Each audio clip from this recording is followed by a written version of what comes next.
Vous, infidèle, qui manquez de fidélité et de respect à un engagement, vous me décevez. On dirait que vous n'avez pas d'éthique. Quoi que vous puissiez dire sur l'infidélité pour vous justifier, cela n'en est et n'en sera jamais moins que de l'infidélité. Et avec l'ère d'Internet et des applications de rencontres, sa tentation n'a jamais été aussi forte, tant bien pour les hommes que pour les femmes. En d'autres termes, ce n'est pas la solution pour résoudre quoi que ce soit, que le problème vienne de vous ou de votre relation. Avant de poursuivre, aimez cette vidéo et abonnez-vous à la chaîne pour voir plus de contenu.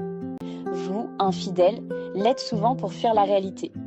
Ainsi, vous niez avoir quelque chose à régler avec vous-même, tel qu'un problème de libido, un problème d'engagement ou une faille narcissique qui fait que vous ressentez le besoin de recevoir beaucoup d'amour. L'infidélité est même un leurre. Qu'on réfléchisse bien. Comment, en allant voir à l'extérieur du couple, pourrait-on régler ce qui ne va pas au sein du couple ? De plus, depuis ces dernières années, l'infidélité est devenue un culte ayant pour lui plusieurs disciples. D'ailleurs, son nombre ne cesse d'augmenter et sa propagande de se propager.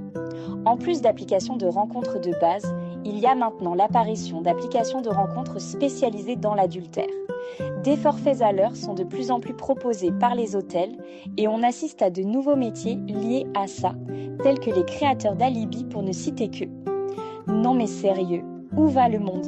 On dirait que la fidélité fait partie d'une époque dépassée et que les fidèles, les vrais, sont en voie de disparition, voire passés de mode.